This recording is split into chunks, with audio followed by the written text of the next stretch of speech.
Good morning. Welcome to the Planning Hearing Officer hearing for July 30, 2025. My name is Cassandra Pruitt, and I will be conducting the hearing as hearing officer.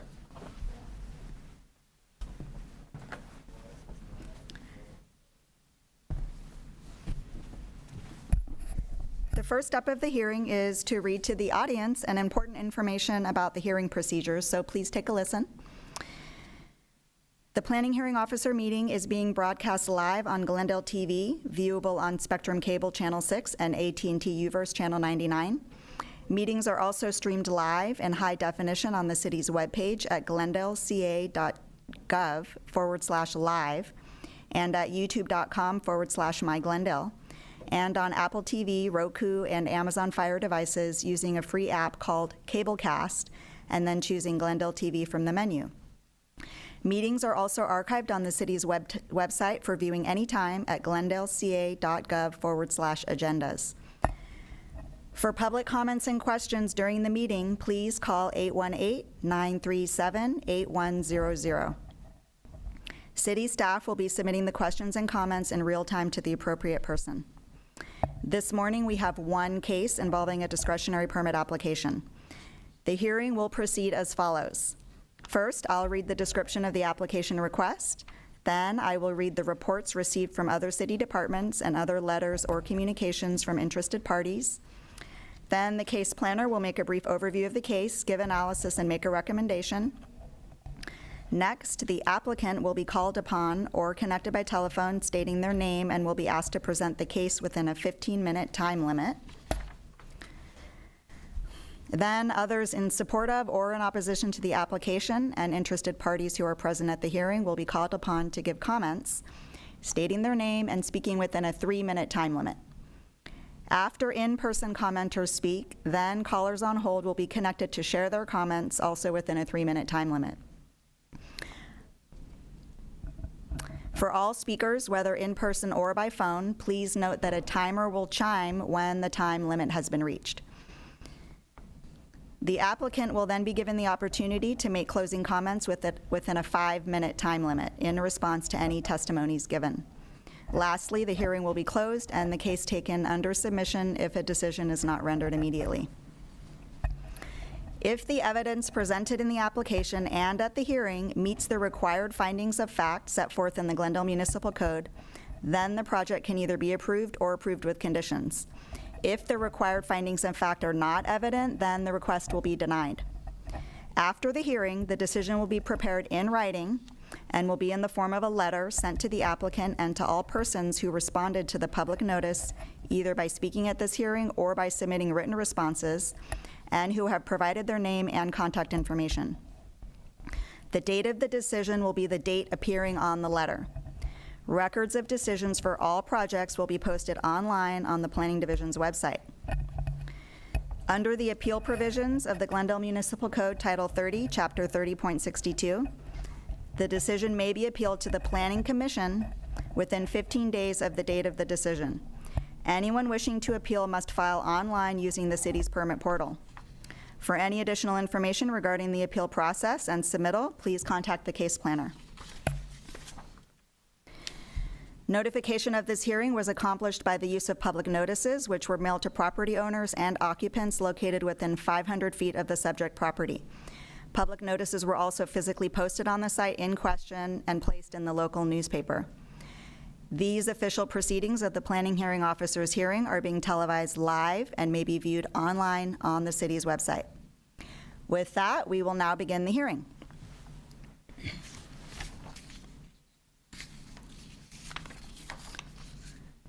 The case numbers, earlier I stated we have one case.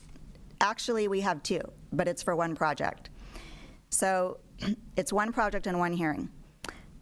There's a conditional use permit, case number PCUP 001579-2023, and parking reduction permit case number PPRP 001578-2023. The address is 1316 to 1328 North Brand Boulevard. The owner is GD Brand LLC, Anna Gregorian. The applicant is George Gregorian with Gregorian Architects. The project description is to convert two existing buildings totaling 8,765 square feet that was formerly the First Church of Christ Scientist of Glendale, and converting that to a private school. The private school is proposing to have 150 students, grades 4 to 12, and 15 teachers and staff members. The proposal includes constructing 3 new detached buildings at the rear of the property, consisting of 6 classrooms.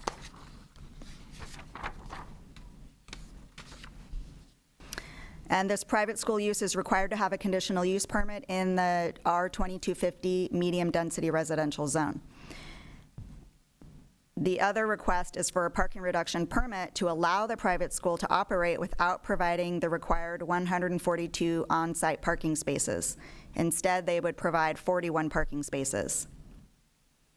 The entire upper level parking area would be removed to construct the playground and the additional classroom buildings. I will now briefly summarize the comments that were received from the other departments, the city departments.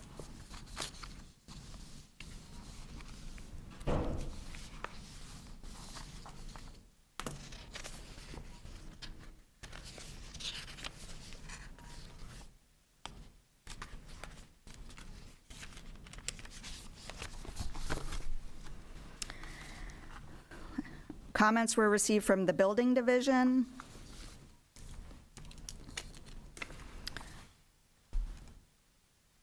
And the existing building configuration consists of the only access to the building being from the top level. The lower level is for parking only, and the only access from it to the building level is by stairs. There's no elevator access. That means there's no ADA accessible parking on the lower level. This is just some background to their comment.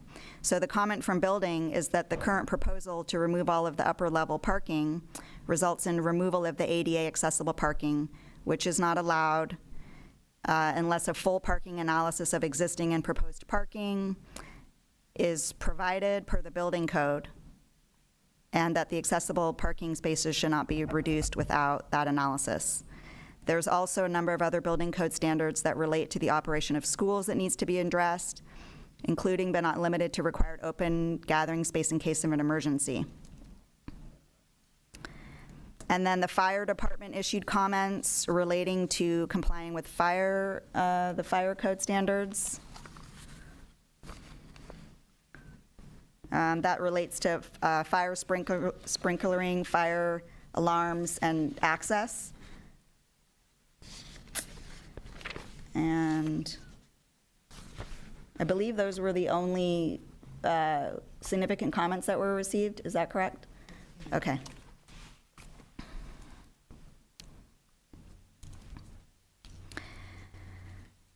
I'm going to summarize the public comment letters that were received prior to the hearing. It seems that there's 5 of them. And it seems that they are all in opposition.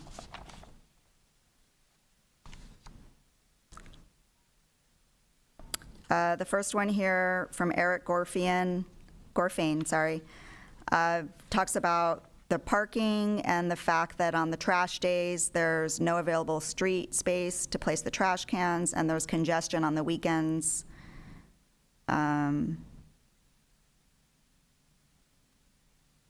And that relying on street parking is going to flood the neighboring area and cause a parking issue. I'm giving a brief summary. I am studying these carefully before I make my decision. The second one is from Lori Hartwell. She's opposing this proposal given the parking situation.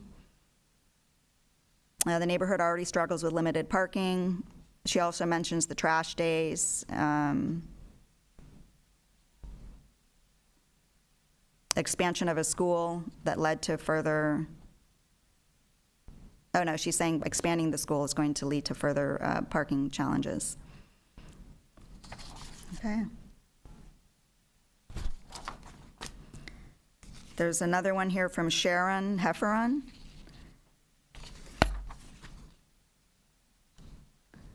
She's opposed. She has concerns about noise and the school potentially violating the city's noise ordinance because the noise levels are going to exceed the allowed decibels. She's saying that the allowed decibels is 55 to 65, depending on these different sources. And then, she's providing a study showing that schools can reach 92 decibels. She's also talking about the parking and that it will cause congestion on the street.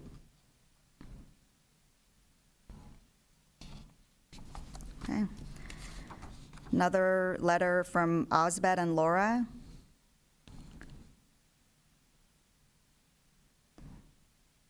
Also opposing the project due to concerns about the parking. There not being enough parking on the street to accommodate this request. And then this letter was received just before the hearing.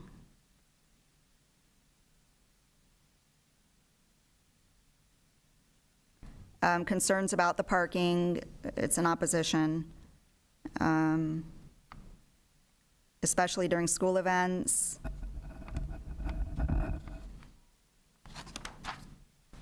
I'll study that in more detail after the hearing, but that just gives you a summary of these letters that were received. Okay, at this time, I'm going to call on the case planner to provide an overview of the project, please. Ms. Shogi Apremian, she's a planner.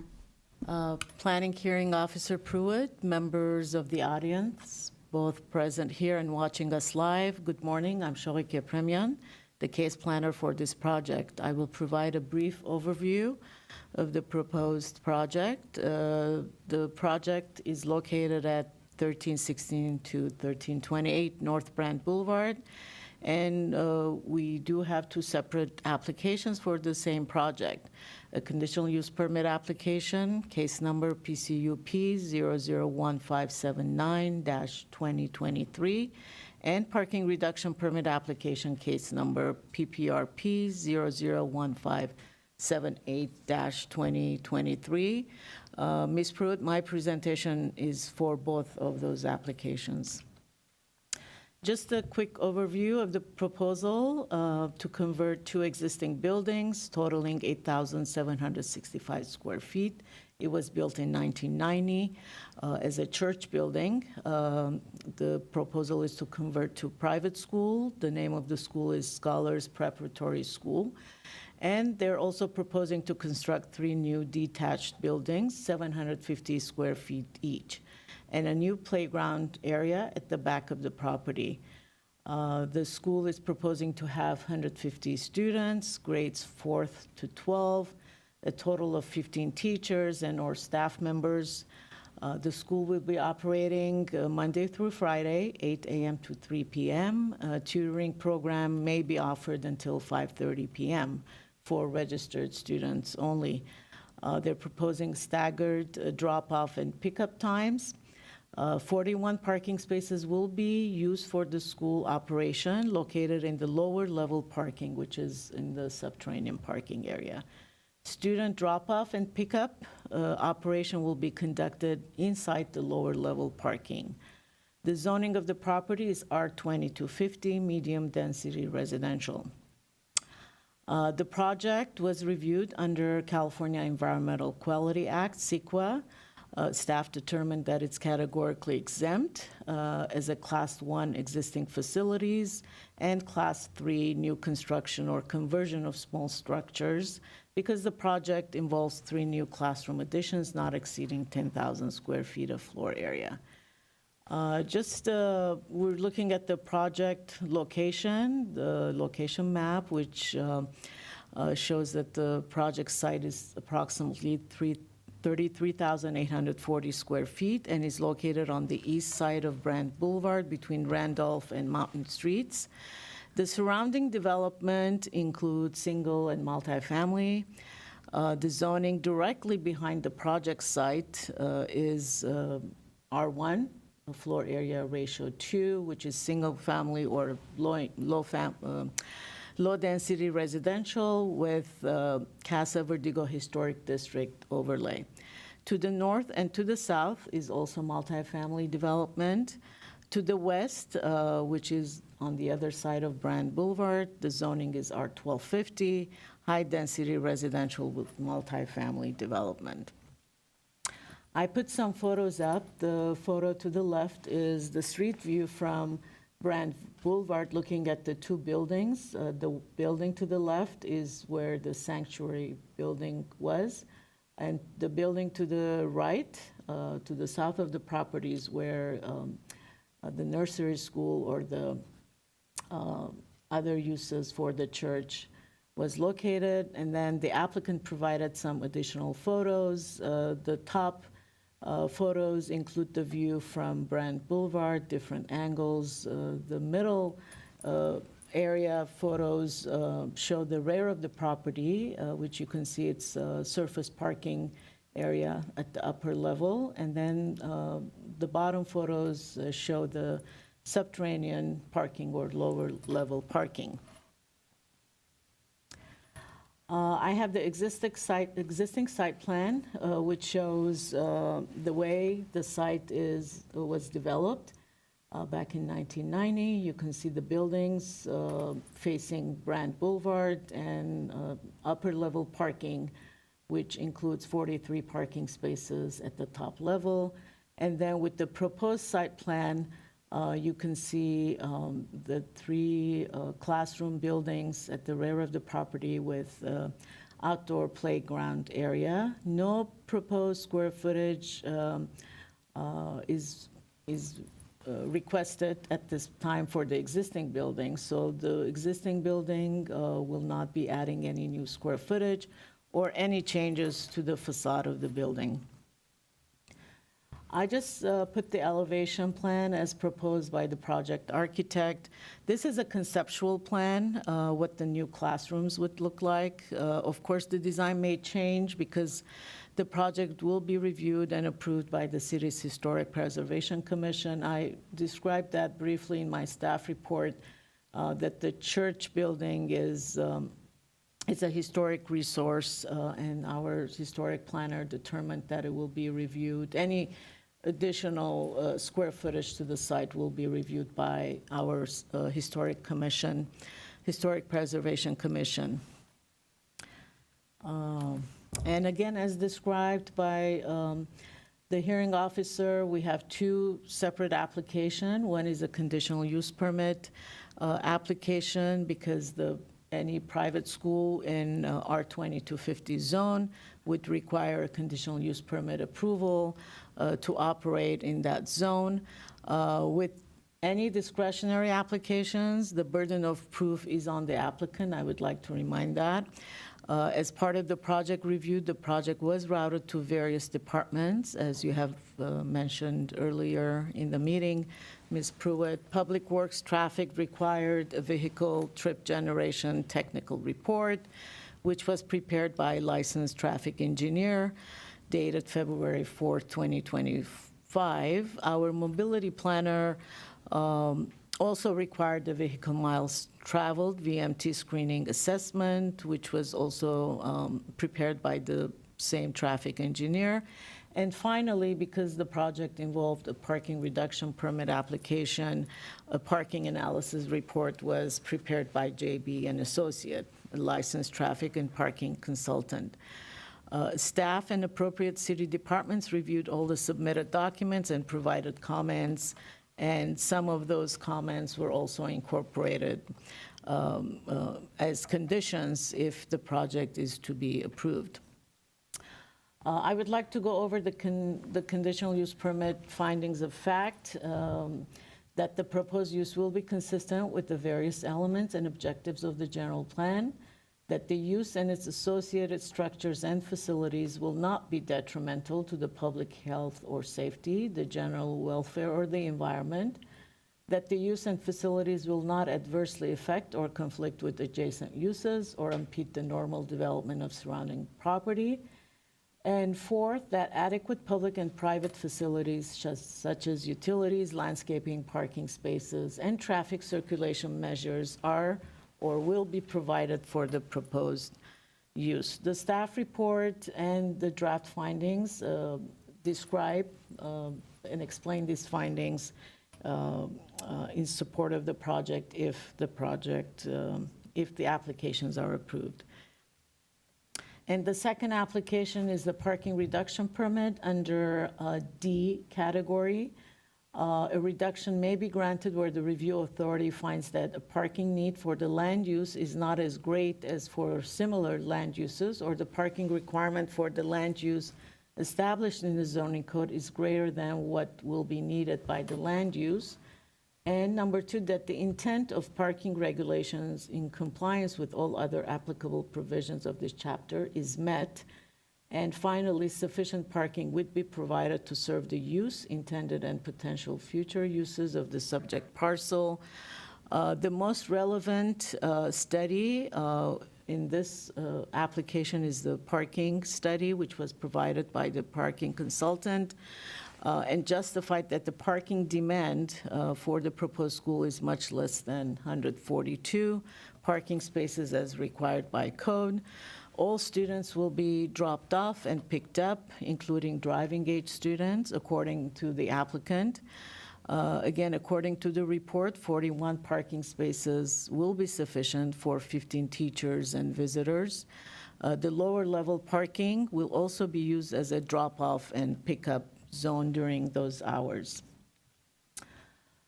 Ms. Pruitt, staff believes that the findings of fact for the conditional use permit and parking reduction permit can be made, and therefore recommends approval of the applications with 37 conditions. The applicant also submitted 43 support signatures, and copies have been provided to you. The applicant is present, George Gregorian, to talk about the project in more detail and answer any questions you might have. And as of this morning, 9:25, as you have mentioned, we received 5 emails. I just wanted to let everybody know for the record. Thank you. That concludes my presentation. Thank you.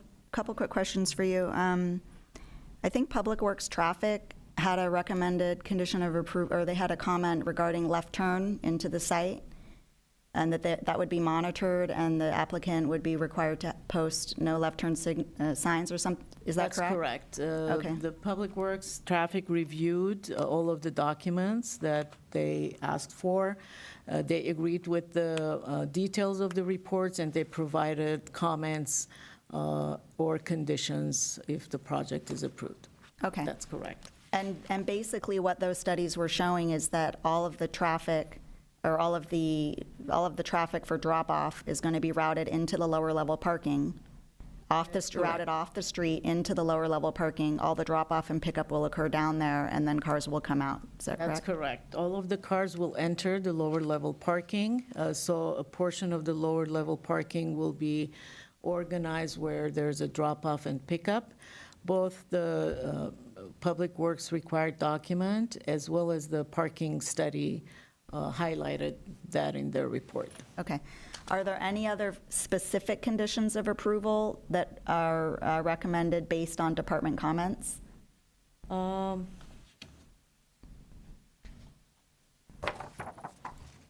If I may just look at the Yes, please. conditions.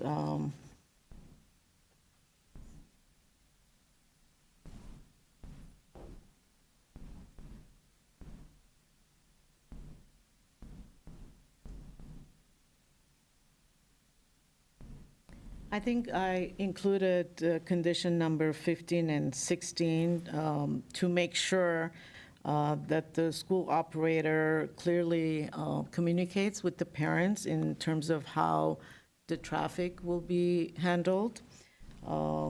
And again, staggered drop-off pickup hours relating to also traffic. Okay. Thank you. And then you did mention the survey of signatures that were provided by the applicant of 43 signatures. I did get that. I just want to note that this survey, it's kind of a one question, well, it has a few questions, but it's basically just talking about converting the use of the property from a religious use to a private school. It says it will not adversely impact the neighborhood, and a quality school will be wanted in addition to the neighborhood. But it doesn't actually state on here that these people have been informed about the parking deficiency or the removal of the parking, the after-hours operations and what have you. So yes, I got those signatures. I'm not sure. They're definitely signing saying that they're in support of a school, but I don't know whether they're aware of all of the other issues that are involved. So I just want to state that. But thank you for that. Okay, thank you.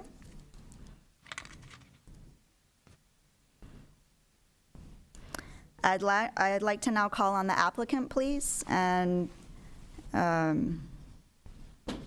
Gregorian. Hello. Nice finally to meet you. Hello. I think, I don't know what else to add. I was prepared to briefly describe about the project and what we're proposing, and Shorik already did that, everything in detail. I guess what I can add, there is the main issue here. Looks like everybody having a problem with the parking, asking the questions. There's going to be a parking problem. But I like to inform you that 40% of our students, we're proposing 150 students, and 40% of the students are carpooling. So that generates about 78 car trips and per day. And we have a bell schedule, pick-up and drop-off schedule as well. So the operating hours is from 8 a.m. to 3 p.m. And there is a after school hours until 5:30. So the pickup and drop-off schedule we presented to you, it's 8 a.m. starts for 55 students, and 8:30, 95 students. And all that is going to be inside of the parking structure. So we're not going to have any congestion in the Brand Boulevard. Everything, they're going to go inside at the lower level, drop off the kids, and just exit at the other side of the parking structure, and they're going to make right. And pickup time, there is a schedule as well at 2 p.m., 55 students, 3 p.m., 70 students, and 5:30, 25 students. So we have everything scheduled, and The reason we're asking for a parking reduction because we don't have a need of 140 parking spaces that the zoning is requesting for our use. For current operation, we just need 15 parking spaces because the staff, we have 15 members of the staff. All the students are drop off and pick up only, but we have 41 parking spaces at the lower level. That's more than efficient for the operating the school, and that's regarding the parking. Regarding the noise, around the building there is a 7-foot fence, CMU block fence, and on top of that there is a 2 feet vegetation. So it's going to be a great buffer for the noise and the privacy. I don't think anybody going to have the problem with the noise or privacy.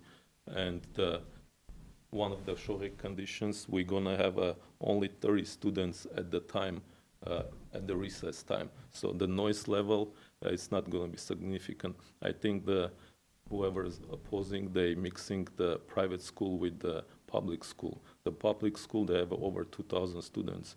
We're just going to have 150 students. It's significantly less, and we did the parking study and we did the traffic study. It's not going to have any impact on the community, and we're not developing anything. The old building is existing. The classrooms that we're proposing, 3 classrooms, is going to be manufactured off the site, and we're just going to rebuild it inside of on the property. So we're not going to have a construction at the site. That's going to reduce the noise and the dust and disturbance for the neighbors. And other than that, let me see. Other than that, if you have any questions, I'll do my best to answer it. But I think neighborhood not going to have any problems with this proposal project. Okay, thank you. I am hoping to ask you questions. Some of them are related to what you, some of the items that you just covered. So the staff report, I want to confirm that the hours of operation, it says it's from 8 to 3 and after-school tutoring until 5:30. Is this only on the weekdays? Only the school operates only on the weekdays, and after hours is only for the registered students. Okay, so for the 8 to 5:30 operations, that's only on the weekdays, not on the weekends? Right. Regular school hours is 8 to 3. From 3 until 5:30, it's after school if there is somebody has a need to stay to do the homework with the tutor. But it might not happen even. Okay, so there aren't any proposed weekend operations at this time? No, there is Okay. no weekends. It's closed. And I just want to highlight one fact. The existing church has 250 seats. So plus the office member, the capacity of the church was approximately 300 people, and we're reducing the existing use of the building, the occupancy, from 300 to 150. So it should not impact on the noise or the traffic. We're reducing by 50% everything. Okay.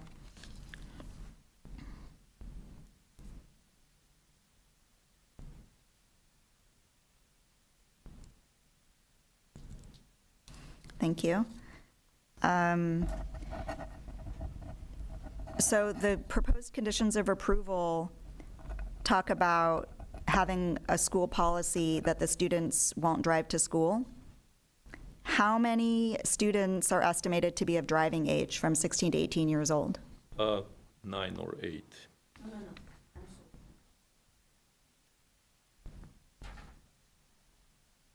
Okay, number of the school, the driving age, 10th grade, 12 student, 11th grade, 3 student, and 12th grade, 6 student.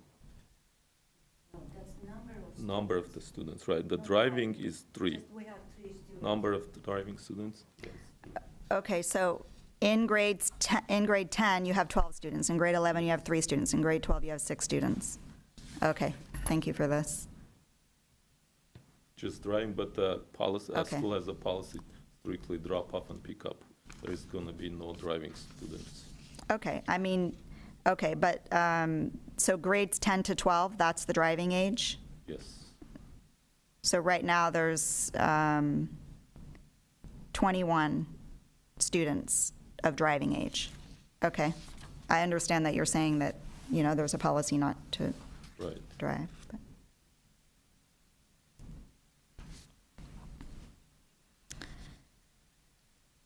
So am I understanding correctly, there's an existing school and it's going to be relocated? It's not going to be relocated, it's going to be second. There is an existing Okay. school in the Burbank. We're just expanding to the Glendale because there is a high demand in the Glendale. And VMT traffic study has been done. The current traveling students from Glendale to Burbank, actually 3.7 miles, and from Glendale to Glendale location is going to be 2.7 miles. So we're reducing VMT actually. Okay. So some of the students that are going to the Burbank school will now come to the Glendale school? Because majority of them lived in Glendale.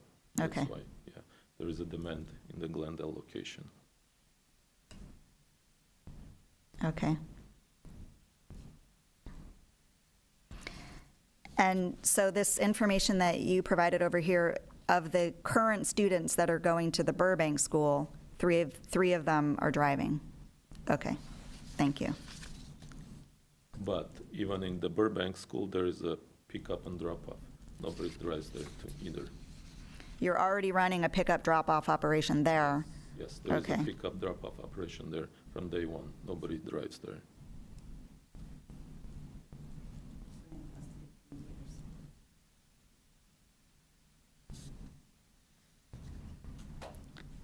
Yes, and What we're about- operating for 15 years like that, last Oh. 15 years. Okay, so there's 3 students of driving age, but they're not driving to the school? No, Okay. it's restricted, yeah. And you've been running that pickup drop-off operation where they don't drive to school for how long did you say? 15 years. Oh, okay.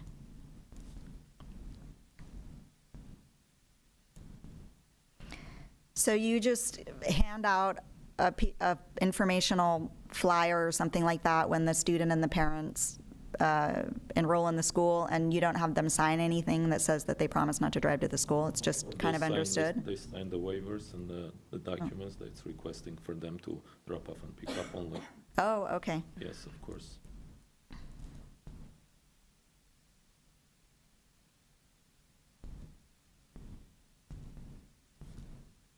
Okay, in the recommended conditions here, it just said, there's going to be a policy. It didn't indicate that they would actually be required to acknowledge it and sign it in a document. So I was considering adding that, and I'm glad to know that you're already doing that at your existing school. So that would be something you're already doing. Right. And Okay. one more thing I want to mention, the existing church had a Sunday school. So there was a school on Sundays. There's going to be no more school on Sundays. Okay. All right. I do have a few more questions I'm hoping to ask you. Okay.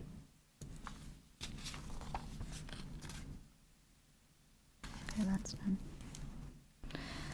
So in terms of the staggered recess and/or lunch periods, the staff report mentions that the times will be staggered to allow no more than 30 students outside at a time. So if there's 150 students, that would result in 5 different periods. So can you clarify how many of these recess and/or lunch periods there will be during the day? Will it be 2 recess periods and a lunch, or 1 and 1? And then how long will each of those be? For that question, operation question, I'll let the owner answer the question, Great. if you're okay with that. Yes, please.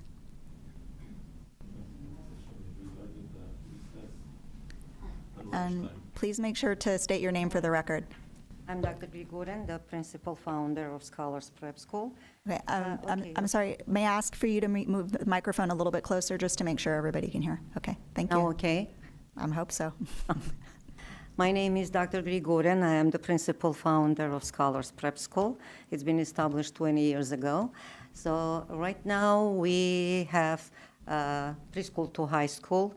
We are offering comprehensive private education, preschool to high school. So if, I don't know, if you let us come to Glendale, we'll be the only one private high school in Glendale, because Chameleon School is until 8th grade. So there is no high schools, private high schools in Glendale. Especially we are offering among, of course, teaching languages English at our school, but we are offering Armenian language too, which is Federal Armenian language. And we have a lot of Armenian orientated schools in Los Angeles area with different Armenian dialects. So this one is has been established by me. I am Doctor of Philosophy, double PhDs, and because I am linguist, so that's why I decided to establish school which can offer our community, Armenian society in this area, especially in Los Angeles area. We have a very big society, a diaspora, Armenian language. But we are offering that for also everybody who is coming. We have Jewish students, we have Hispanic students, we have about 42 students from Ukraine, a couple of Russian students. Right now we have also applications from Chinese students because I'm offering F1 student visas, so that's why even from China we are actually, we'll see. After your decision, I can accept them because that school in Burbank will leave their only elementary school, preschool. We have preschool there, and elementary school will remain there. The middle school and high school will be transferred to Glendale capacity. Okay, I just want to make sure we stay on track here, because I don't know if you put the timer on for the applicant, but we're still in the applicant presentation period, and I was in the follow-up questions for the applicant. It sounds like you might be doing more of your general presentation, okay, I'm which was sorry. going to be a little bit later. So I just want to make sure we stay on track here. So are you able to clarify, because I still have your speaker card for later on, where you can give your overall presentation about the entire thing. At this time, I'm just trying to find out what will be the recess and lunch period times. First of all, we will have 2 recesses with the one of them 15, each of them 15 minutes. Okay. So, for example, 4 to 7 graders included, we will have first recess, and for 7 to 12 graders, second recess, one after another. The same story at lunchtime. So we have 2. At 10 o'clock, like a brunch or breakfast, and at 12:30 as a lunch. So at the same, 15 each, but separated. And also, except that, we have lunch area outside under the umbrellas. Outside in a... Not it's in reality outside, right? Yes, a parking wherever the yes, parking will cover it, there's going to be playground area. On the upper level parking? Upper level parking, yes. Okay. And also we have in underground area, we have a big, huge, about 2,000 square feet classroom, which during the recess, actually that classroom multi-use. As a classroom if we need that, but during the recess times, during the breakfast and lunch times, all of our students, about 30, even sometime 45, can have their lunch or breakfast over there. So that's why we are like twice dividing into 2-3 parts to not have, especially 4 to 6 graders, they are a little bit more noisy than 7 to 12 graders.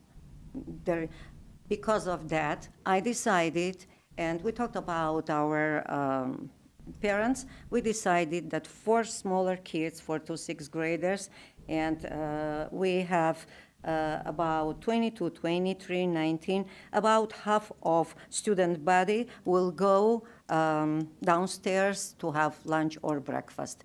That will be more comfortable for us and for our neighborhood too, I think. Okay, so how long are the lunch break periods? Lunch break is 20 minutes, breakfast 15. 15, 20. Okay, so all of the students will have a 15-minute break in the morning, Yes. and then... At 10. 10:15, 10:15 to 10:30 first group of students. 10:30 to 10:45 second group of students. Okay. But if there's 150 students and you break it into two, that's 75 each. But the conditions we're talking about, there being only 30 students at a time? In upper level and downstairs. We are dividing them. Okay, got it. So at 10:15, there's going to be a 15-minute break? Yes. And then you mentioned something about breakfast. Is that separate or the same thing? It's the same thing. Okay, so that's break and breakfast. Oh, that was the 15 minutes. Okay. And then when is lunch? 12:30, And 12 that's a 20-minute? 12:50, Okay. first lunch for one group, and after that, right 20 minutes for another group of students. Okay. And then in the afternoon at some point, 3 or something like that, there's another 15-minute Snack? break? Not 15, a little bit less, because our periods consist not academical, not astrological timing. We have about an hour, 57 to 59 minutes class time for each class. That's why we have, we are very comfortable to divide into a little bit more time, dividing two groups for other lunch recess times. In my Burbank school, we don't have that because no one is complaining. During the last 15 years, no one complains about noises, about parking problems, absolutely. It's just here, I heard first time why they are complaining without understanding that we're talking about 150 students. We are not talking about 2,000 or 3,000 students. It's a little bit surprising. Well, in one of these letters, they were commenting that even with the existing church operation, which only goes Wednesday and Sunday, according to them, that there have been noise complaints. So I think that's what the context is. Okay, so I want to make sure I have this right, because I need to make sure I have all the information so I can make my decision. So there's 3 different periods. They're about 20 minutes each, and basically that's split up into 2 separate periods, and then it's 2 separate groups, one upstairs, one downstairs.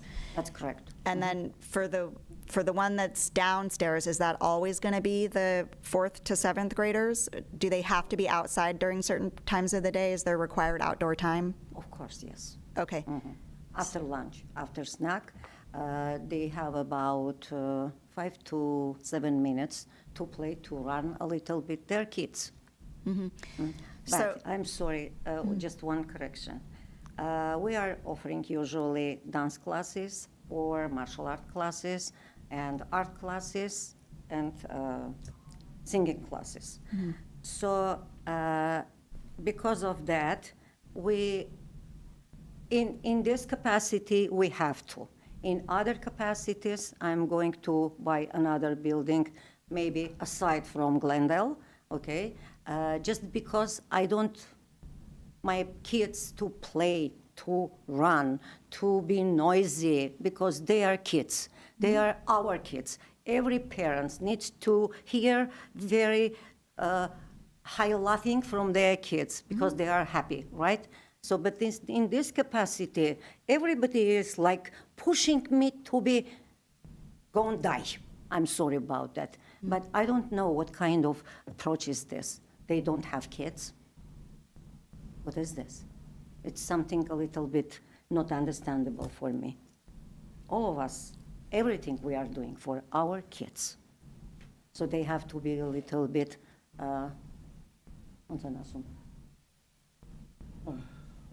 Little bit understanding. not understanding. Մի քիչ տանող լինեն. Okay. I understand what you're saying. I think the issue is that schools are not always located immediately adjacent to a single-family home neighborhood and residential. That's why the conditional use permit is required, is to make sure that the use is going to be compatible with the surroundings. There might be other parts of the city where a school is allowed by right and no conditional use permit is required, because it might be in the neighborhood where it's very fitting to have a loud outdoor playground, and then that would be the perfect place for it.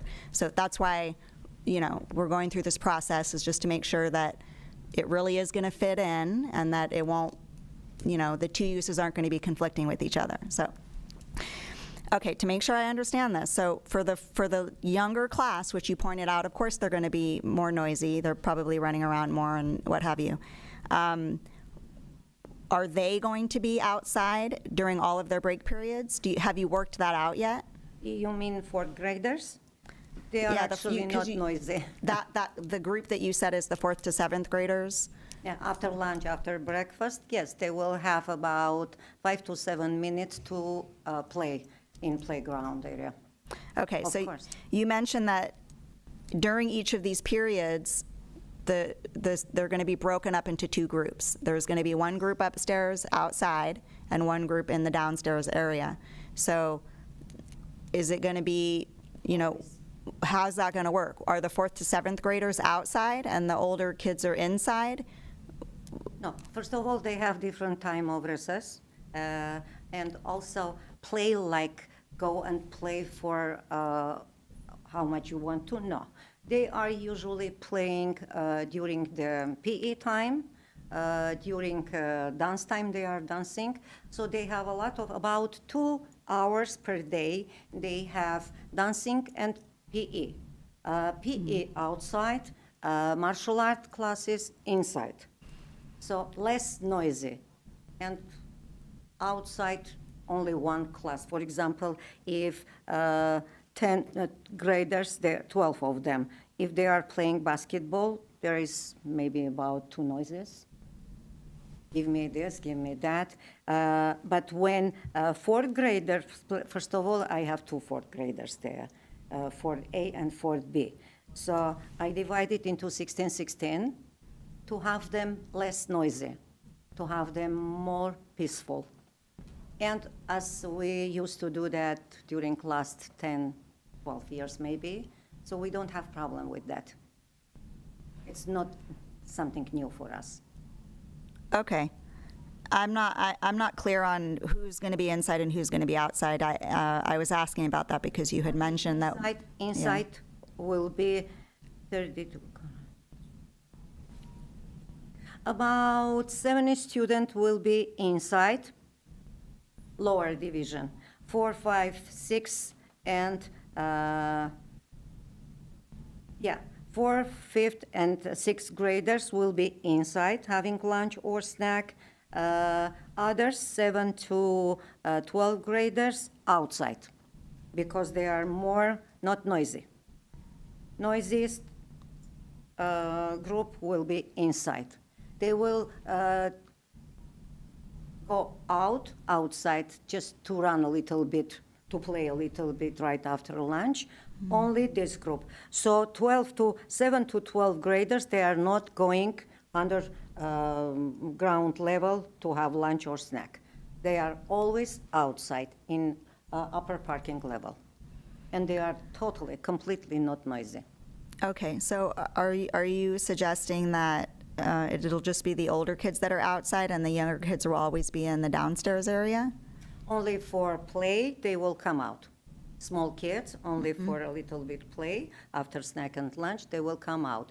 And of course, they will have their PE time in, you already showed, the half of upper division parking, we are going to convert into playground. I mean, volleyball, basketball, like that.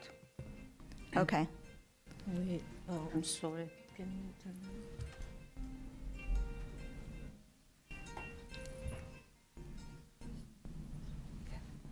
I'm sorry about that. Okay, thank you for clarifying that.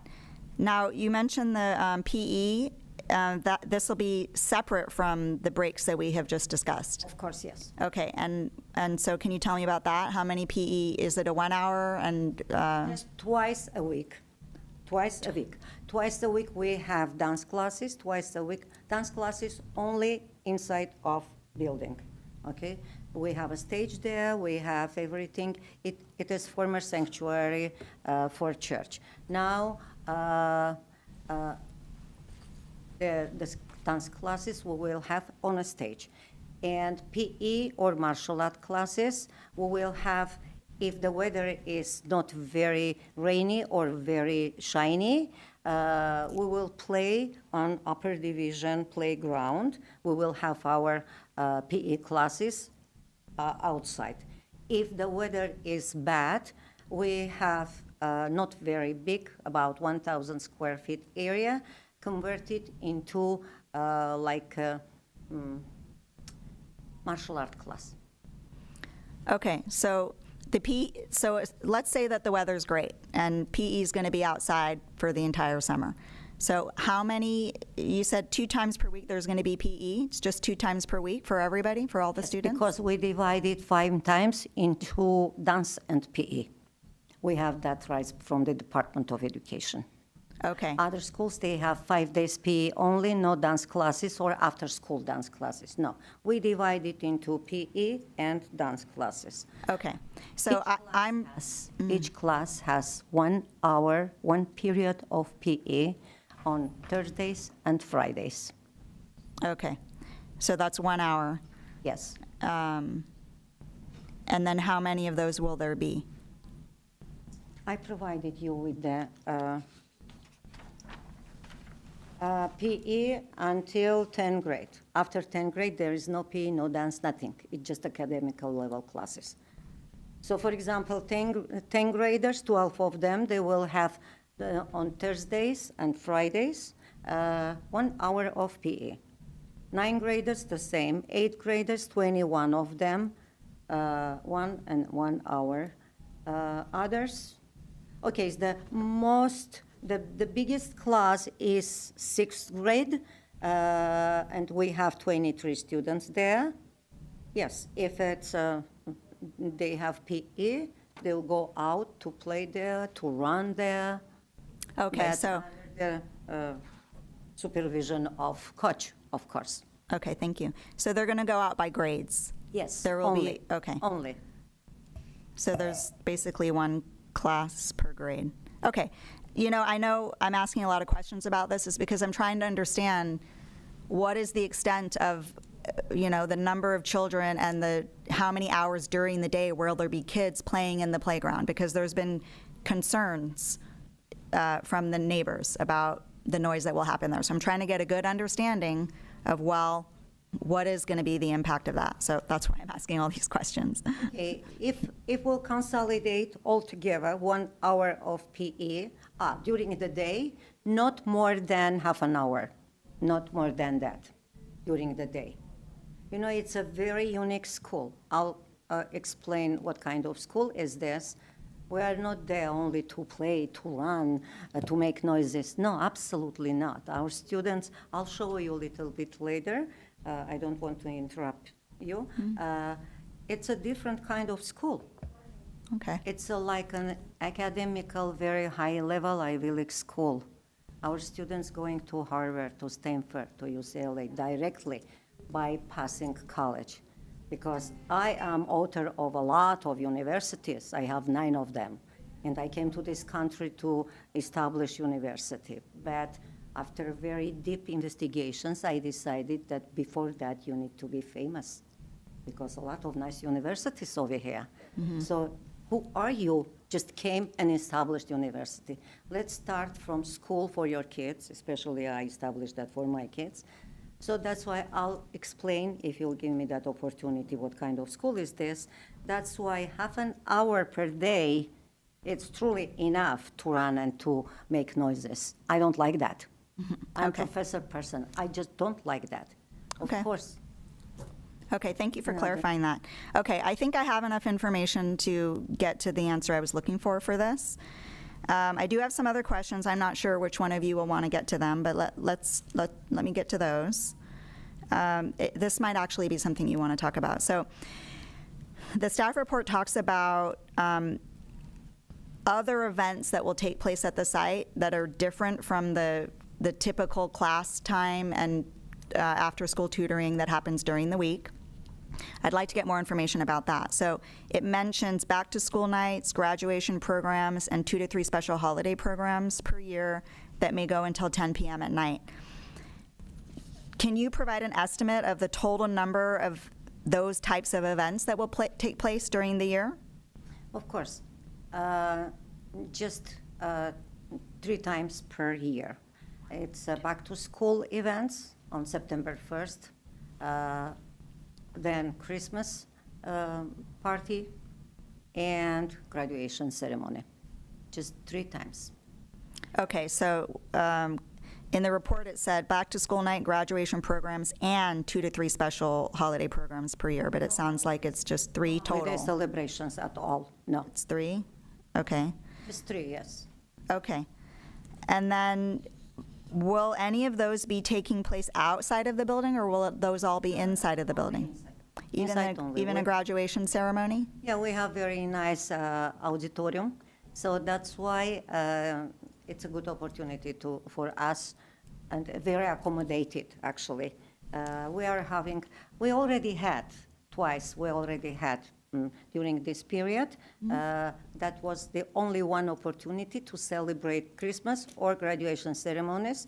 So that's why, being there twice, we have an experience that we are inviting. We have not our own, but usually the company coming, valet parking company coming to accommodate our.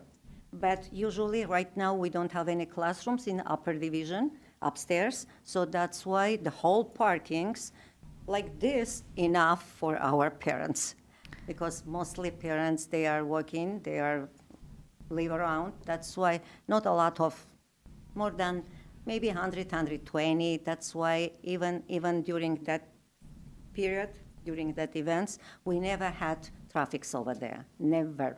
Okay. So if there was a condition of approval that asked that all those events be inside and not be outside, was that something that wouldn't be a problem? Absolutely not. I'm Okay. considering only having inside. Okay.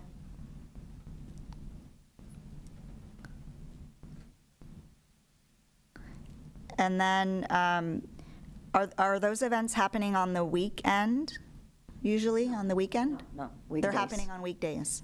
Usually on Fridays. Okay. We don't have anything on weekends, nothing. Okay. Thank you. Now, in terms of how many people will be at these events, so we have 150 students. You had mentioned earlier that 40% of them carpool, so that would be 78 trips. So it sounds like there could be up to 78 About that, vehicles yes. plus the teachers and staff, so you're getting close to about 100. In this case, the no parking on site doesn't really, I don't see how the drop-off would be the same because the people driving the cars are going to the event. How will those be accommodated? Usually during that time, professional valet parking persons, they are taking care of that. Okay, so are the valet parkers taking the cars and parking them on the streets? Yes. No, not street. First of all, inside of our school parking. Right. Until now, we never had that kind of problems because we have more than 100. They are double parking, some kind of, you know how they are working, valet parking persons. So we never had problems. Even double parked, it's inside of school, inside of upstairs or downstairs. We never caused problems for our neighborhood, never. Well- At that 2 times we Okay. had our. This is a new site, and, I doubt that it's exactly identical to your other school site, so I want to get One information. a little bit bigger, Okay. not a little bit. We have 30 parking there. We will have 41, 42 here. So And we have more students there. So Okay. elementary school is much bigger. So that's why here will be everything easier. Having that experience in my other building, so everything will be much easier here. So how many students and parking do you have at the other school? How many students? Yeah. Students there? A little bit more than 200. Okay, and then how many parking spaces do you have? 30. 30 plus 5 for staff. So on an event night, all of the parents and students, No, for event night, there is no parking inside of school parking lot. so where do they park? I don't care. Okay, well, you know, on this site, there's 41 parking spaces, and if you have 100-plus people coming to the event, you know, 40 of them can park in the downstairs parking. I understand what you're saying, maybe valet squeezes in a few more. I don't know how many that would be, but potentially there could be 60 cars, you know, going to park on the streets. So that's why I'm trying to get this information. I can So, answer to do you want to talk about that? Okay, great. At those events, we're hiring the professional valet, and they parking the cars off the site. A few blocks down, there is an existing church. They can utilize that parking. There is a huge parking space. Few blocks down, they can utilize that. Do you have agreement from that church to use their parking for events? We are working on it. We have oral agreement, Okay. but not written, but we're gonna get it. That's for sure. Would you be amenable to having a condition that there be a written agreement for a use of an off-site parking lot for events? Of course, because Okay. we're gonna need that. We have to put somewhere the cars. We cannot just park all the cars inside of the building. We can accommodate inside of the building about 60 cars. The rest of them, about 20 or 30 cars, we're gonna park off the site, but not on the streets. I'm sorry, did you just mention the number of spaces at the church that you're able to use? Right, because currently we have 41 parking spaces, but inside with the valet help, they can park about 60 cars. And Okay. off the site, not on the streets, off the site of the neighboring church parking, outdoor space, we can park those remaining 30 cars, maybe less.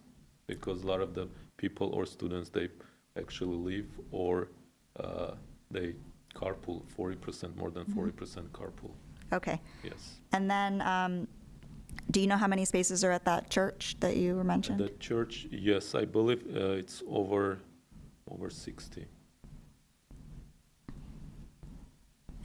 Okay, and are they not using the parking lot Not on the after. weekdays when you might have these events? The events we have after 6 o'clock, and after 6 o'clock, churches are closed. So the parking is empty. I'm sorry interrupting. In reality, they don't have any congregation. Yes, our events usually it's after 6 o'clock. And Okay, after but 6 o'clock. these events taking place at the school wouldn't necessarily be starting at 6, right? They could be starting during the day and going into the evening hours? No. All the events starts after 6 because the class ends at the 5:30. So Okay. the events cannot start during the day, so it has to start after 6. Okay, the special events at school start after 6? Yes. Okay, thank you for clarifying that. And there's just 3 in the year. Okay, perfect. Great. Okay, thank you for that. Going on to some different questions. Will there be any outdoor speakers, bells, or amplified sound? No, there is Okay. no need. So there might be a condition of approval that says that you know, That's no that won't be problem allowed? with this, Okay. yes. All right. And then will the doors be kept closed during events? Always. Okay.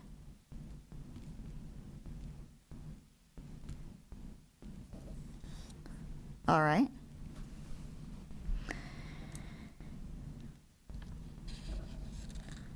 There was at least one of these letters that were received from somebody in the neighborhood regarding noise and their concern about noise levels exceeding the maximum allowed.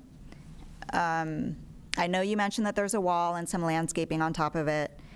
In this letter, they talk about there already being complaints about noise because of, some of the activities taking place at the church. And the examples that they listed was even just people talking in the parking lot and not necessarily a large gathering of people with amplified sound. It seemed like pretty modest type activities, and they could still hear the noise. So, Well, for those people who how will we make sure that the noise level does not exceed the maximum allowed? We can guess that a wall and landscaping is going to block noise, but that's not really a strong assurance that the noise won't go over the maximum allowed. I understand, but if to those people, if there is two people speaking at the parking lot and it's bothering the neighbors, then there is nothing nobody can do. It's Right. kind That's of a right. I'm sorry, but yeah, the noise we're gonna keep, as she explained, we're gonna try to do our best to keep it down, and 30 students at the time at that level, and those walls should be pretty good buffer. It's 9-foot walls should be pretty good buffer between the school and the residential area. Okay.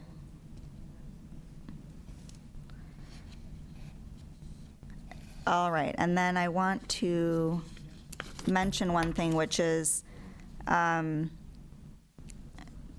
the Glendale Code, driveways are only allowed if they're leading to parking.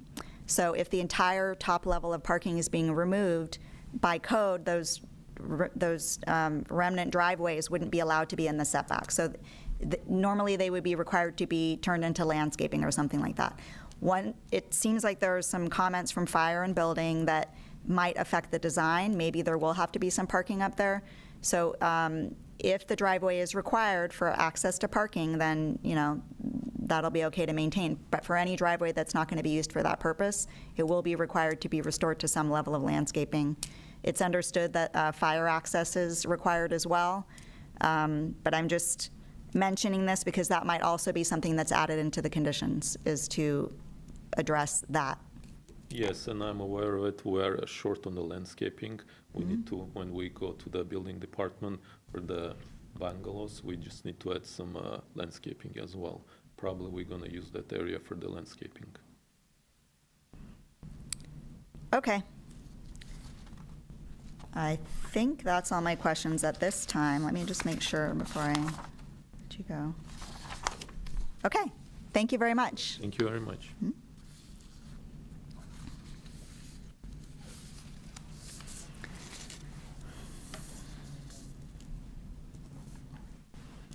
All right, at this time, we will begin calling members from the audience who are here to speak, and then after that, the callers.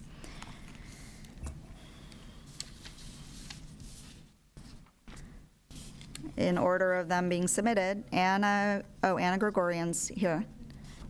I'm actually going to put your card a little bit later because I know you came in a little bit later. Our first card here is Elizabeth Staskuk. Ms. Pruitt, just to verify, 5 minutes, correct? 3 minutes each. Okay. Very good. Oh, and then please state your name for the record. Elizabeth Stasuk, and I'm at 1326 North Maryland Avenue, so not right behind the church, but a block over. So my first, and when the owner herself says that kids will be kids and that she would have chosen a different spot in a different city to purchase, I think we have an indication that this won't really run as smoothly as it's being portrayed that it will. A lot of the ideas of carpooling, and in a city that prides itself with its cars and what they drive, unless we can get this in writing and make it a guarantee, also with the recess, we don't know what the Department of Education has put into their requirement in terms of outdoor play for these kids. And if our interest is in the kids, then we have to make sure that cutting corners and, not being able to find their parents and them not being able to be outside because they're disrupting what may be an absurd level of noise we have to ensure that just not cutting quarters for the interest of tuition isn't going to cause more harm to them and their growth. I mean, I grew up in the Glendale Unified School District. I have kids myself, and to think that I'm putting them in a small corner, this is the only place they can play and the only place they can get vitamin D, I think we're really not doing it for the right reasons.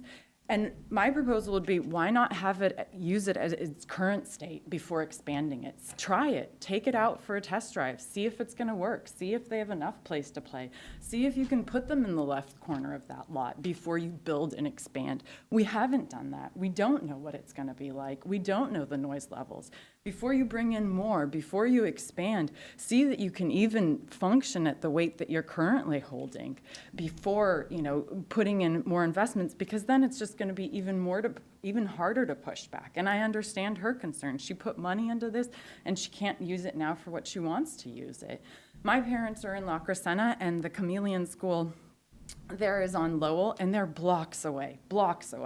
And yet, it's always a contentious issue. People they want to pick up their kids, they're in line, they will not move back. People want to get in their driveways, and they've put in security guards for blocks away. I mean, it really would be something that you couldn't believe unless you actually witnessed it. So the school's on Lowell, my parents are on First. So this is blocks away, and it just trickles down and has become such a contentious issue. And instead of being like the pride of kids growing up in these schools and hearing them play, I agree with her. Kids should be kids. I really don't want them to be quiet. I want them to be loud.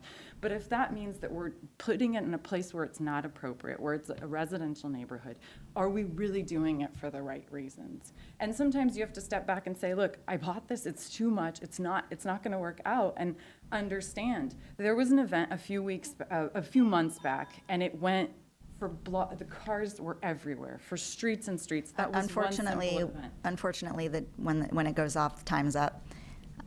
They get all that time and we get 5 minutes. Lovely. Anyway, thank you. I could extend it to 5 minutes. Did you tell people that they were going to have 5 minutes to speak? That didn't seem like 5 minutes. It seemed much That was shorter. 3. That At the was 3. beginning, I had announced that we were going to have 3 minutes each. Okay. How many callers do we have on the line? Just 2 for now. Well, I can give you guys 5 minutes if you want 5 minutes each. So I was just gonna finish my comment. Go ahead, let's do 5 minutes each. Thank you. Okay. Another 2 But minutes? when the bell goes off, we have to, Okay, there used to be a warning bell, but that's not the case anymore. So when the bell goes off, time's up. Another 2 minutes? Yeah, to we'll add. we'll do 5 minutes each. I think there's not that many people here, so I think we can manage that. You can I think we have to continue. think about the culture here and understand it. I knew that when I bought into Glendale, and I knew that it was going to be, there are going to be events and there are going to be social gatherings. So I'm not complaining about that. But the proximity and the understanding and the saying that it'll only happen 3 times a year, I mean, we need to make sure that this is somewhere in writing so that when it becomes a problem, and I predict that it will, because a few months ago there was an event and we couldn't explain it. My husband and I were like, why can't we get out of our driveway? And it was like a foot of a car blocking our driveway, and the whole street was packed. And then we kept circling to see where everyone was going, and sure enough, they were going to the church. They were going to an event there. So I understand it. I don't want to be, I don't want to inhibit growth of the community. Absolutely, that's not the case. But we have to make what's in the interest of a residential community and kids that are learning and growing, and putting them in a corner. Give them that whole back area, see how it goes, see if it's too much area to play, then go ahead and build the structures. But we really, really need to think about this, because unless I can go back and say, how can we force them to carpool? It might be nice to think that they carpool, but there's nothing that's going to force them to carpool. We don't. And we're known for it. Nobody carpools here. The lanes are empty on the freeway. So to say that this is going to be a solution and that valet parkers are going to sweat their little heinies off to go to the next church. I know the neighborhood well. I have strollered it around with my 2 kids, and I can close my eyes and walk around it. It's blocks and blocks away to the next church. And they might have an agreement, but what will I do when I can't get out of my driveway? I go and I find the valet parker and I say, hey, look, the agreement says that you need to go run all the way over there. he will totally disregard what I have to say. So we have to think of what sounds nice and what will actually be practical and what will be put in use. Thank you. Okay. Dean Hartwell?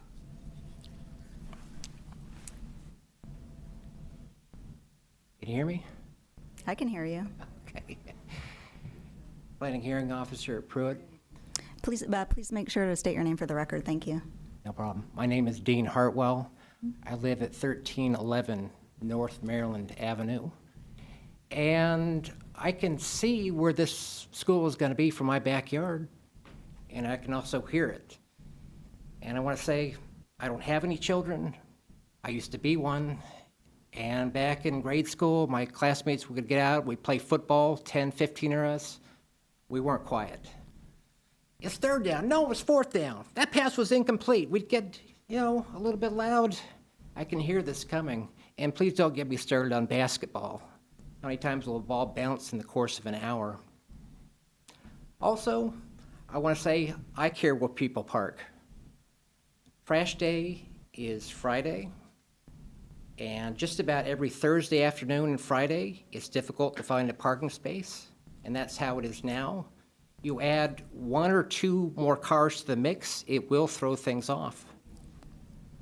Not just me, but for my neighbors. A number of us, a few years back, banded together. We went door to door. We canvassed. We got signatures for historical district. And one of our big arguments, and I'm happy that the city approved of the historical district, one of our big arguments was, with the possibility of new developments, new projects, et cetera, we're going to have trouble parking. I just wanted to reiterate that point, and I want to say our block, the 1300 block of North Maryland Avenue, should not be used as a parking lot. Thank you for your time. Thank you. Can you let me know the trash pickup, during what hours those are? Trash hours are anywhere between 7 o'clock and 5 o'clock on Fridays. And just as a side note, there's always a scramble to get parking on a Thursday afternoon. We've had, as mentioned earlier, events from the church, other people scooting in there to take a parking spot or parking spots, and that becomes problematic. Thank you. Appreciate it.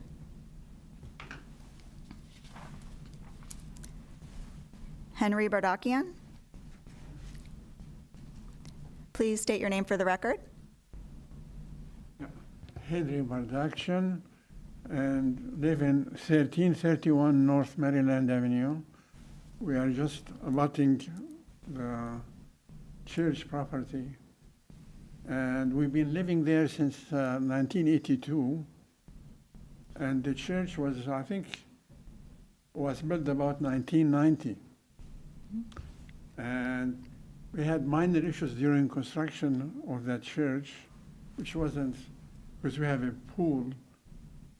It was trashed a few times during construction, but they were good enough. They took care of cleaning it and so on at that time. And basically, overall, I don't want to go into details of parking and noise. It's been already covered. But I mean, the current neighbor we have right now, the church, they only have service on Sunday, and they have a minor service on Wednesday night. Very quiet, no issues whatsoever, And for us, it's going to be replaced with this school, with noise and all issues, So for us, we are basically, it's not a positive thing, to have. And, but parking is the main issue we have now, even without the school, actually, and so on. And I think initially I had concerns about the construction of those 3 classrooms, additional. I think the architect here mentioned it's going to be mainly prefab, something like that. Because as I said, we really suffered a little bit during the construction period. And so I had one concern, but because we were just abutting, like the new school property. And I think during I'm not sure, I don't have all the details really, but when they convert the church property and is it going to be are they going to be doing changes within the structures itself, the existing structures? No, only the existing Uh, construction we not touch. Okay, I mean, we don't want to be having discussions with the audience, but Shoki, perhaps you can, Ms. Pruitt, perhaps he can answer the questions in his rebuttal. okay. The applicant can talk about that during his rebuttal. Yeah. Okay, so go on. Anyway, that's all I really have, overall. It is gonna really have really existing neighbor since 1990, things were quiet, and now we're gonna have a new neighbor basically with other issues, could be minor, could be major, really only time would tell, Thank you very much. Thank you.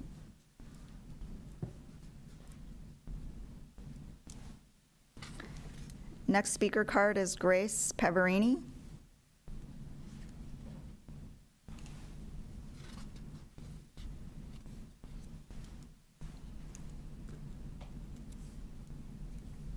Hi. Please state your name for the record. Thank you. My name is Grace, or Graciela Peverini, and I'm a neighbor. I wasn't planning on speaking, so I have a couple things that I've lived in Glendale off and on for a long time, and on that block for almost 36 years, or around 36 years. Anyway, so I agree with a lot of what's been said already. I can see the church from my house. It looks so, it's a beautiful building, and it looks so churchy. Please But- speak into the microphone. Thank you. Okay, I'm sorry. Number one, you talked about sending the parents to drive a certain way. We have a lot of traffic on our street, Maryland, which is one over. Will you route them to go down our street, or will you route them to go up to the top of Brand and then go left? Or will they do a U-turn? To have a lot of traffic additionally already is kind of a hardship, in my point of view. Number two, as far as the parking, yes, on trash days, people start putting their trash cans out sometimes Wednesday night, or Thursday just to get a spot. Thursday morning, I get a lot of cars that are left in front of my house, that are left there. I don't know who they are. They stay there for a week, if I'm lucky, and they're gone. So, do you anticipate putting signs up as a city if people complain that say no parking zone during school hours? Was this going to impact our neighborhood as far as routing their valets routing the traffic? It would not look as pretty as the historical district signs if you did that. But do you anticipate doing something like that? And then as far as students, prejudice reduction, change is hard in my point of view. You have different students. Are they bilingual? I don't know very much about your school. Are they their school? Does it operate bilingually, or only in Armenian, or Ukrainian, or Russian, or Spanish, or just English, and you accept them and you tell them this is a place where different ethnicities are welcome. And then number two, will they wear uniforms? If this, brings covert visitors to our additional covert neighbors, visitors to our neighborhood, will we know who they are other than by sitting around watching and seeing who they are, especially the older students? Will they wear a uniform, or is just how it goes? I think those were my main questions at this point in time. I could sit around and say lots of things, but it wouldn't contribute anything to the fact that this has happened. I think it's a done deal. It's just a matter of how you will direct it. Thank you for your comments. Hopefully, the applicant can answer some of those when he comes back up. Next speaker card, Anna Gregorian.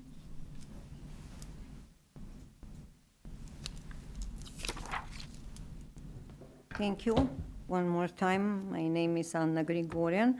I'm the principal founder of Scholars Prep School and trying to occupy the building which we purchased 2.5 years ago, especially for Scholars Prep School. And now trying to transfer our middle school and high school students to that very nice, as she said, very nice architecturally, it's Scandinavian Gothic style. Very nice building. I would like to accommodate a society, the kids who are under my responsibility to educate them in very nice, comfortable building. So I established this school 20 years ago, and my main concern was to establish the school with very high and Ivy League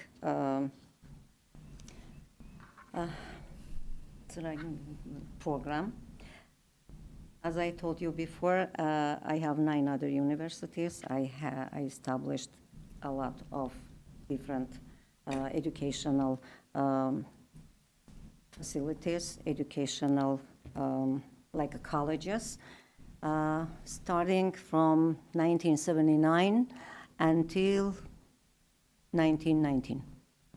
Okay, so being experienced in that area, I started to think about, okay, I've been invited to Harvard, Stanford, Berkeley universities to have lectures. At that time, I started to investigate and make a decision, okay, I'm going to establish the university over here too. But I said, after deep investigation, I decided to start from the school because, first of all, I need to be famous. And I did that. Now I'm ready to establish my own university, and probably this building, I'll convert into university in a couple of years after, when I'll purchase another building to accommodate a large population of students at that schools. Okay, what kind of school is this?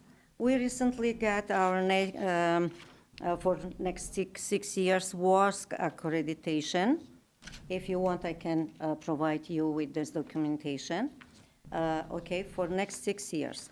According to these documents, we are the best in this area, as well as with the best because we are offering not only usual subjects, especially in high school. We are offering AP classes, AP Biology, AP Physics, AP Chemistry, AP Calculus, BC, AP Calculus, AB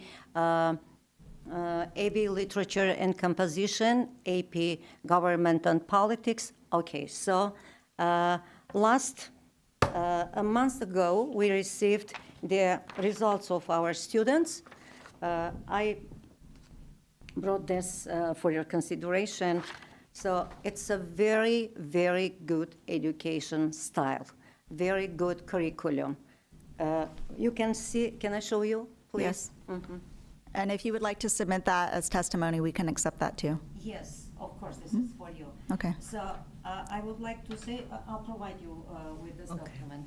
So we had 11 students.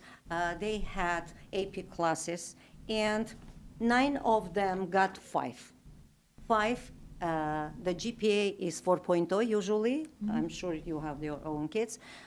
Usually, the subjects, the highest grade is for 4.0, right?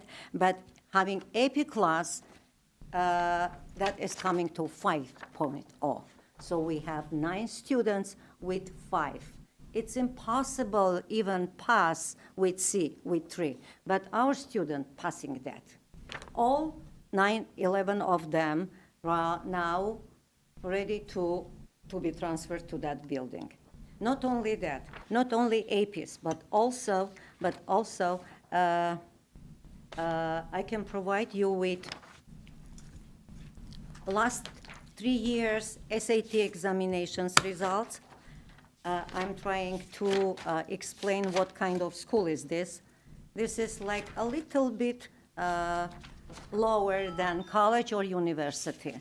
And our students having AP classes, they are earning their 60 general education points during their high schools. Thank you. And they are going to get bachelor's degrees only during 2 years. Thank you very much. Okay, Yeah. so I'll provide you with this documentation that will Thank be you. very helpful. That will be great. Thank you very much.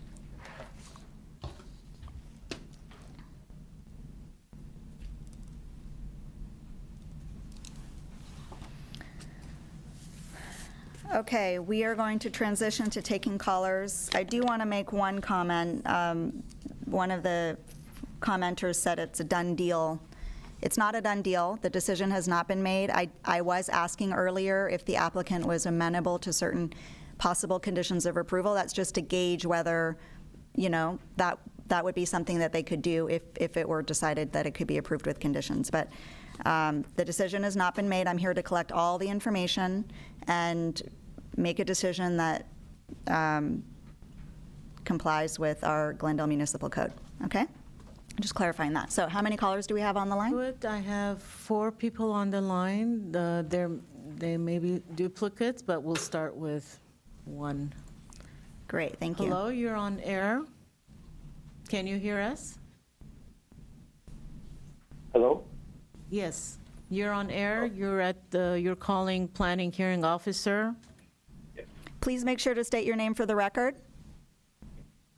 My name is Lara Salas. I live right across the street from from what used to be a church. I'll talk about two main points. Number one, the school should be seen as a business because it's not a public school. It's a business.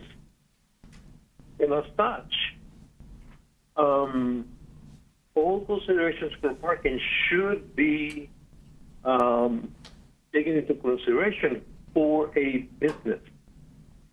The area is not a commercial area, and so the concentration of most of the people who have shared has been on the parking, and the parking definitely is an issue.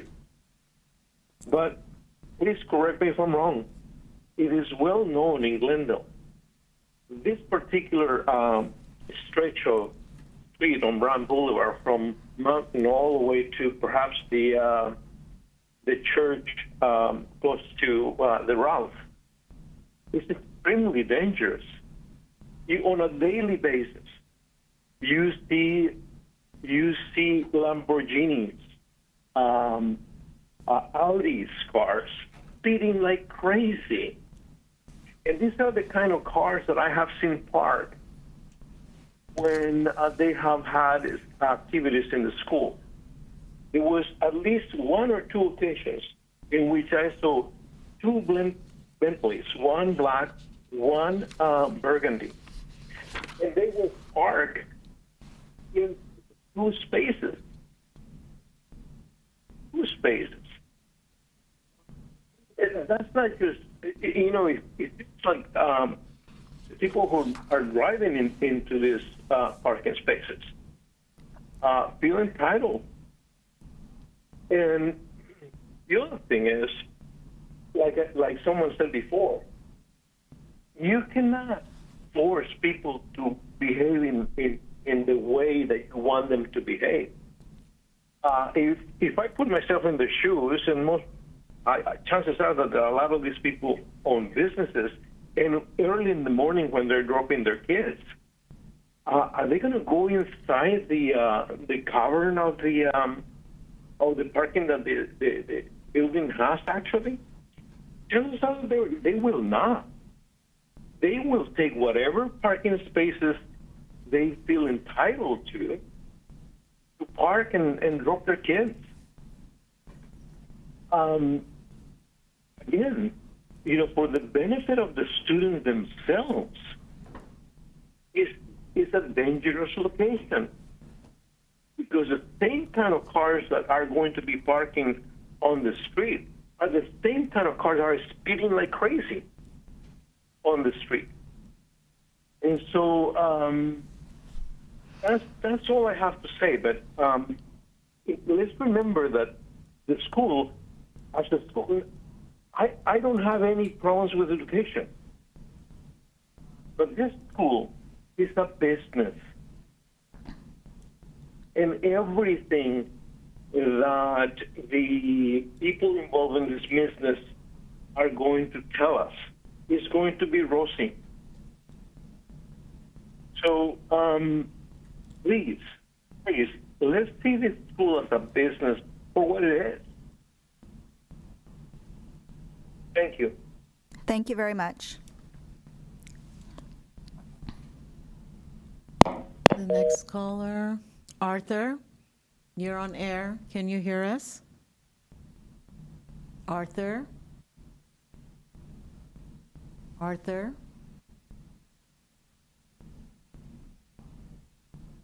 Arthur, can you hear us? Let me try. Arthur, can you hear us? Yes. Go ahead, please. You're calling the planning hearing officer. Thank you very much. My name is Arthur Leahy. I reside at 1321 North Maryland. My property is adjacent to the proposed project, and I'm calling in opposition of the reduction of the parking spaces. I'd like to also adopt the points that were made by some of my neighbors, Liz and Dean. I logged on this morning to learn more about the proposal, but instead was surprised that the owner took the opportunity that she was given to persuade us and explain the project to us, specifically that there would be no problems, by preemptively criticizing us for raising reasonable questions for a project that is not zoned for this area without an exemption being granted. That seems like an unorthodox approach to me, and her tact made me more suspicious than I was before the hearing started that they will honor the claims that she and the planner made. Specifically, there are 41 proposed parking spaces, whereas there were 142. That means there's only 28% of the required spaces, which raises two questions in my mind. First, their claim was that all of the drop-off cars will use the subterranean parking. What is our remedy going to be when drivers don't want to wait in the line and instead use our street as the drop-off and pickup? And secondly, the parking consultant's entire assessment was based upon their unenforceable school policy that prevents driving age students from driving. What remedy do we have to enforce that when that's not followed? I just wanted to say that based on what I've heard today and reading the report to the hearing office, I suggest that pursuant to the Glendale Municipal Code 30.42.030, that the findings of fact required by subsection C, specifically that it won't adversely affect adjacent uses of surrounding property, and D, that there is adequate public parking and traffic circulation have not been met, and the conclusion that the findings of fact support that municipal code have not been met here today. Thank you for your time. Thank you. I actually want to make a comment here because I've heard a few comments throughout the public comment period, and I just want to clarify that the way a conditional use permit works is if it's approved, there's conditions of approval that are put on the approval. So that means that if the applicant doesn't comply with those conditions, the approvals could be revoked.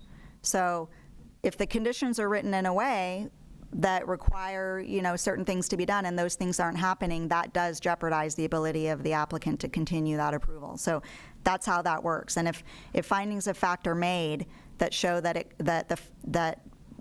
complies with code, it means that there's conditions that are offsetting any of those potential negative impacts that make it,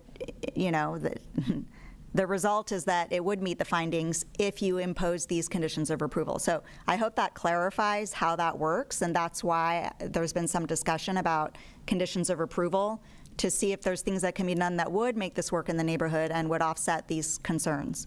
So that's how that works. So thank you. We can take the rest of the callers.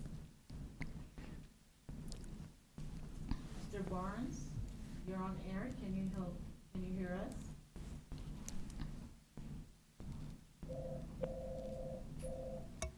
Mr. Barnes, can you hear us? You're on air. Yes. Hi, my name is Brad Barnes, and I'm the manager for the property immediately north of the subject site and also 3 doors south of the subject site. One of the owners did write in an email documenting all their concerns with the site.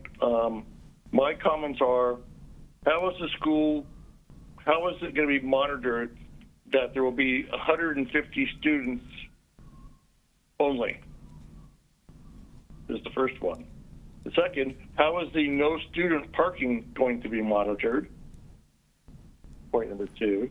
Point number 3 is, how is the staggered drop-off and pickup times going to be monitored? Number 4, how is the 40% carpooling going to be monitored? And 5, the proposed playground is 15 feet away from one of the residents located at the 1334, 1336 North Brand property. And if there's only going to be 2 playground or 2 recess periods per day using that, but there's 150 students but only 30 kids, that leaves 90 kids not with recess. And then the point that Arthur made, it is a for-profit school. It's not a business. It is a business. And then further, for your previous talk, you said the CUP could be revoked. I wonder how many CUPs have ever been revoked in the city of Glendale. And then to have it revoked, how many infractions of these points need to be taken for the CUP to be revoked? Thank you for your time. Thank you. I think that's all we have. Okay, that's all the callers on the line. So at this time, does the applicant wish to provide a rebuttal? I don't know if you want to address any of the concerns that have been raised by the callers and speakers. Well, regarding the last caller, he owned multiple properties, right? He was saying he owned 4, and he was complaining about the new businesses. He's a business owner at that area, and he's complaining about new businesses in the same area. Doesn't make any sense. Regarding the carpool, I do have my kids in that school. I have 2 kids in that school, and my brother over here has 2 kids as well, and we always carpool together. So one car takes 4 kids, and we both live in Glendale. So the commuting time is cut in half, and regarding the concern, all the concerns I heard, it's about the parking. But the parking, we have enforced law, no parking, no driving students. So we do provide 41 parkings and just 15 staff members driving. So there is, we're not going to have any parking issues, and looks like all the problems it's here. It's only regarding the parking. I don't see any other. And regarding the noise, well, regarding the noise, I don't think we're going to have a problem because previously, as the owner stated, there's going to be strict schedule for recess and the area for the lunch breaks and the snack time. That is going to be strictly monitored, and we will do our best to keep the noise down. And whatever business or whatever operation is going to be, they're going to make some kind of noise. There is no, even the church, they're going to make some noise. So wherever goes there, there's going to be some kind of noise. You cannot be 100% silent, right? Yeah. Okay, thank you. All right, so that concludes the various items we needed to cover during the hearing. So what I'm going to do is I'm going to take this case under submission. There's been a lot of information provided. If I feel that the findings of fact can be made, given whatever conditions of approval, the existing 37 plus any modifications to those and/or new conditions, if I feel the findings can be made, then the project would be approved with conditions. I recommend that anybody who is concerned about this review the decision letter when it's issued. If it is a condition, if it is approved with conditions, review those conditions. And if you don't feel that, you know, that is sufficient, you can appeal it. Okay, I'm not saying that I'm going to approve it. I don't know yet. I need to take it under submission and review it. So I want to thank everybody for participating in the hearing. Thank you, everyone in attendance. Thank you, callers. This hearing is now officially closed. Thank you. Ms. Pruitt, can we make sure we get the documents presented by the applicant for the file? Yes, please make sure to get her. Thank you. Whoever submitted a card,